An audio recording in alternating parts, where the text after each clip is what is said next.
تو اس کی یہ ہے کہ اہل بیت علیہ السلام کے احادیث ہیں کہ آپ 3 چیزوں پہ سجدہ نہیں کر سکتے، ایک کھانے کی چیزوں پر، ایک پہننے کی چیزوں پر، اور ایک چیزیں جو معدن سے نکلتی ہیں، جو منرل چیزیں ہیں، کیونکہ یہ اہل دنیا کے بھگوان ہیں، اہل دنیا کے خدا ہیں۔ دنیا والے اپنے شہوات میں پیسوں کی پوجا کرتے ہیں، سونا چاندی اور جو معدنوں سے نکلتے ہیں، یا کھانے کی فکر میں ہوتے ہیں، یا پہننے اچھے لباس پہننے کی چیزیں میں، اس لیے آپ ان چیزوں پہ سجدہ نہیں کر سکتے۔ اس کے علاوہ سب چیزوں پہ سجدہ جائز، زمین پہ سجدہ کر سکتے ہیں، پتھر پہ سجدہ کر سکتے ہیں، لکڑ پہ سجدہ کر سکتے ہیں، روایات میں کہ کاغذ پر آپ سجدہ کر سکتے ہیں، لیکن پہننے والی چیز پہ آپ سجدہ نہیں کر سکتے۔ تو اب مساجد میں جاتے ہیں، مساجد میں اکثر فرش کس کے ہوتے ہیں؟ کارپٹ کے ہوتے ہیں، اور اس پہ سجدہ کرنا ہمارے مذہب میں جائز نہیں، اہل بیت علیہ السلام کے فرمان کے مطابق۔ اور اہل بیت علیہ السلام کے مذہب میں یہ ہے کہ سب سے بہترین چیز جو ہے مٹی پہ سجدہ کرنا ہے، خاک پہ سجدہ کرنا، یہ کیونکہ سجدہ جو ہے یہ چھوٹا کرتے ہیں کہ ہم کچھ بھی نہیں ہے اللہ تعالیٰ کے سامنے، تو اس عزیز کو اگر ہم خاک پہ رکھیں گے تو یہ سب سے بہتر۔ تو اور خاکوں میں سب سے بہترین خاک جو ہے اہل بیت علیہ السلام کے احادیث ہے کہ وہ کربلا کی خاک ہے، کہ اگر آپ کربلا کی مٹی پہ سجدہ کریں اس کا ثواب بہت زیادہ ہے۔ اور جب انسان نماز پڑھتا ہے تو کربلا کی خاک پہ سجدہ کرتا ہے تو ملائکہ اس نماز کو رد نہیں کرتے، یعنی جب نماز انسان پڑھتا ہے نا تو نماز اوپر چلا جاتا ہے، ملائکہ چیک کرتے ہیں کہ بھئی اس کا وضو کیسا تھا، اس کی نیت کیسی تھی، اس کے کپڑے کیا پاک تھے یا نہیں تھے، اس کی قرات وغیرہ۔ تو کہیں سے بھی نماز وہاں سے رد ہو سکتا ہے، مختلف جو چیک پوائنٹس ہیں وہاں پہ نماز رد ہو سکتا ہے کہ بھئی اس آدمی کے وضو غلط ہے، اس آدمی کا مثلا کپڑے جو ہے نجس تھے، یا اس آدمی نے کپڑے غصب کپڑے کیے تھے، غصب مکان پہ نماز پڑھ رہا تھا، یہ آدمی اس کی قرات سے ہی نہیں ہے، بھئی اس طرح کے نماز، اس کا نماز صحیح نہیں ہے تو نماز کہیں بھی رد ہو سکتا ہے۔ لیکن جو شخص کربلا کی مٹی پہ سجدہ کرتا ہے تو اس کا نماز جو ہے ملائکہ رد نہیں کرتے، وہ سیدھا اللہ تعالیٰ۔ مسند احمد ابن حنبل، بیروت لبنان میں کتاب چھپی ہے سنہ 1994 میں، یہاں پہ ملاحظہ فرمائیے صفحہ نمبر 137 میں۔ اس موضوع پہ روایات بہت ہیں لیکن میں اختصار کے ساتھ ابھی جو ہے نا سوال جواب کا سیشن ہے تو اس میں مختصر ہی حدیث پیش کر سکتے ہیں، زیادہ تو پیش نہیں کر سکتے۔ اچھا، یہ یہاں پہ ملاحظہ فرمائیے، میں آپ کو یہ حدیث دکھاؤں، حدیث نمبر 649 ہے، 649۔ اچھا، عبداللہ بن نجی روایت کرتے ہیں کہ وہ امیر المؤمنین علیہ الصلوۃ والسلام کے ساتھ صفین کی جنگ کی طرف جا رہے تھے، یہ احمد بن حنبل نقل کر رہے ہیں۔ جب صفین کو پہنچے تو انہوں نے امیر المؤمنین علیہ الصلوۃ والسلام اس راستے میں نینوا کو پہنچے، جب نینوا کے علاقے میں پہنچے تو امیر المؤمنین علیہ السلام نے بلند آواز میں پکارا، اصبر ابا عبداللہ، اصبر ابا عبداللہ۔ ابا عبداللہ امام حسین علیہ السلام کا کنیہ مبارکہ ہے، یا امام حسین آپ صبر کیجئے، آپ صبر کیجئے، بلند پکارا۔ فقلت اصبر ابا عبداللہ، اصبر ابا عبداللہ بشط الفرات، دریائے فرات کے کنارے آپ صبر کیجئے۔ قلت وماذا، میں نے پوچھا آپ کیا کہہ رہے ہیں؟ انہوں نے فرمایا کہ ایک دن میں نبی صلی اللہ علیہ وسلم کے پاس گیا، ان کی آنکھیں وعیناہ تفیضان، نبی صلی اللہ علیہ وسلم کے آنکھوں سے اشک جاری تھے۔ تو میں نے کہا یا نبی اللہ اغضبک احد ما شأن عینیک تفیضان، میں نے پوچھا یا نبی اللہ صلی اللہ علیہ وسلم کسی نے کوئی غلطی کیا، کسی نے آپ کو غصہ دلایا، کیوں آپ رو رہے ہیں اتنی؟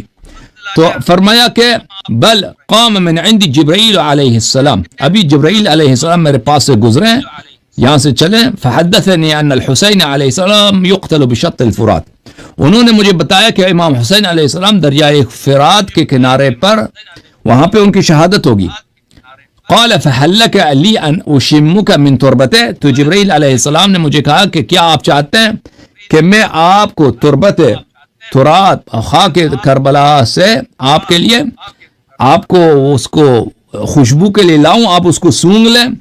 تو میں نے کہا کہ جی ہاں، میں نے کہا نعم۔ فمد يده فقبض قبضة من تراب فاعطانيها فلم املك عيني ان فاضتها، تو جبرائیل نے میرے لیے خاک کربلا لایا ہے اور جب سے یہ خاک کربلا جبرائیل لے کے آیا تو میں اس وقت سے روتا ہی جا رہا ہوں اور میں اپنے گریے کو نہیں روک پا رہا. ملاحظہ فرمائیے، یہ کتاب ہے مستدرک حاکم جلد نمبر 5، مستدرک حاکم جلد نمبر 5، چاپ دار الفکر، کتاب چھپی ہے سنہ 2009 میں. یہاں پہ آپ کو لے کے چلتے ہیں صفحہ نمبر 312 میں.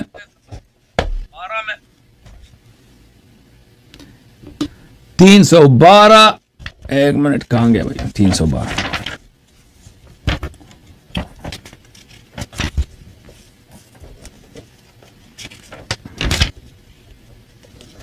یہ صفحہ نمبر 312. اچھا، یہاں پہ حدیث ملاحظہ فرمائیے، حدیث 8369، 8369 روایت ہے بھائی، حدیث صحیح علی شرط الشیخین، یہ حدیث صحیح ہے بشرط البخاری و مسلم. 8369 8369 علی شرط البخاری و مسلم. ذہبی نے بھی کہا کہ بشرط بخاری و مسلم صحیح ہے.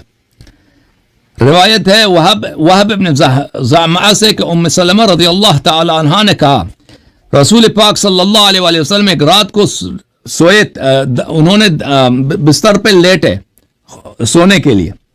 اچھا، فاستيقظ وهو حائر، وہ جاگے اور بڑے پریشانی کی حالت میں جاگے. اچھا، وفی یدہ تربۃ حمراء، ان کے یقبلها، اور ان کے دست مبارک میں، ان کے ہاتھ مبارک، نبی صلی اللہ علیہ وسلم کے ہاتھ مبارک میں سرخ رنگ کی مٹی ہے اور وہ اس کو چومتے ہی جا رہے ہیں، چومتے ہی جا رہے ہیں. اچھا، قلت ما هذه التربة یا رسول اللہ، میں نے پوچھا یا رسول اللہ صلی اللہ علیہ وسلم یہ کون سی تربت ہے کہ آپ کو اس خاک سے اتنا پیار ہے کہ آپ مٹی کو چوم رہے ہیں؟ آپ تو عرش پہ بھی گئے تھے، عرش کو پیغمبر نے نہیں چوما ہے، کسی حدیث میں نہیں ہے. آپ تو مکے میں تھے، مکے کی خاک کو انہوں نے بوسہ نہیں دیا، تو یہ کون سی خاک کہ آپ اس کو چومتے ہی جا رہے ہیں؟ قال اخبرنی جبرائیل علیہ السلام ان هذا يقتل بارض العراق للحسین علیہ السلام. اس نے کہا کہ پیغمبر صلی اللہ علیہ وسلم نے فرمایا کہ جبرائیل میرے پاس آئے تھے، جبرائیل یہ خاک لے کے آیا، انہوں نے کہا یہ امام حسین علیہ السلام کا خاک پا ہے، اور یہ امام حسین علیہ السلام کی شہادت کا محل ہے کربلا، اور وہ میرے لے کے آئے کہ میرے بیٹے وہاں پہ شہید ہوں گے. قلت لجبرائیل ارنی تربت الارض التي يقتل بها، میں نے جبرائیل سے کہا کہ جبرائیل مجھے وہ مٹی لا کے دے، میرا فرزند حسین علیہ السلام جہاں پہ شہید ہوں گے، جبرائیل میرے لیے وہ خاک لا کے دے. تو جبرائیل خاک لے کے آئے. اچھا، اور یہ حدیث بشرط بخاری مسلم صحیح ہے. اس سے پہلے والی حدیث دیکھیں، 8368 عمار ابن یاسر ابن عباس سے روایت کرتے ہیں کہ رأیت النبی صلی اللہ علیہ وآلہ فیما یرى النائم نصف النہار اشعث اغبر، میں نے پیغمبر صلی اللہ علیہ وآلہ وسلم کو دیکھا، خواب میں دیکھا میں نے پیغمبر صلی اللہ علیہ وسلم کو کہ دوپہر کا وقت تھا، میں نے خواب میں دیکھا کہ پیغمبر صلی اللہ علیہ وسلم کے سر مبارک پہ کنگھی نہیں تھا، بال ان کے پریشان تھے اور ان کے سر پہ بڑا غبار، خاکالود چہرہ. میں نے خاتم الانبیاء صلی اللہ علیہ وسلم کو اس حالت میں خواب میں دیکھا. معه قارورۃ فیہا دم، میں نے کہا ان کے پاس ایک برتن ہے، ایک شیشہ ہے، اس میں خون ہے. میں نے کہا یا نبی اللہ ما ھذا، میں نے پوچھا یا نبی اللہ صلی اللہ علیہ وآلہ وسلم یہ کیا ہے آپ کے ہاتھ میں؟ فرمایا ھذا دم الحسین علیہ السلام واصحابہ لم ازل التقطه منذ اليوم. نبی صلی اللہ علیہ وسلم نے فرمایا یہ میرے بیٹے فرزند امام حسین علیہ السلام کا خون ہے، صبح سے ابھی، اور اس کے اصحاب کا، ان کے اصحاب کا، تو ابھی صبح سے میں ان کے خون جمع کر رہا ہوں. قال فاحصى ذلك اليوم فوجدوه قتل قبل ذلك بيوم، ہم نے حساب کیا کہ جس دن ابن عباس نے ہمیں حدیث یہ نقل کیا اس دن سے ایک دن پہلے امام حسین علیہ السلام شہید ہوئے تھے. اچھا، تو میرے محترم ناظرین، خاک کربلا کیا افضل ہے؟ خاک مکہ افضل ہے. خاک مکہ کو نبی صلی اللہ علیہ وسلم نے کبھی بوسہ نہیں دیا، ٹھیک ہے نا. خاک مکہ کو کبھی بوسہ نہیں دیا. مکہ اس میں اللہ کا گھر ہے لیکن اللہ وہاں ہی نہیں رہتا مکے میں. اور بھائی مکے میں اللہ نہیں رہتا. اللہ تعالیٰ کسی مکان میں نہیں ہے. مکان اللہ کا محتاج ہے, اللہ مکان کا محتاج نہیں ہے.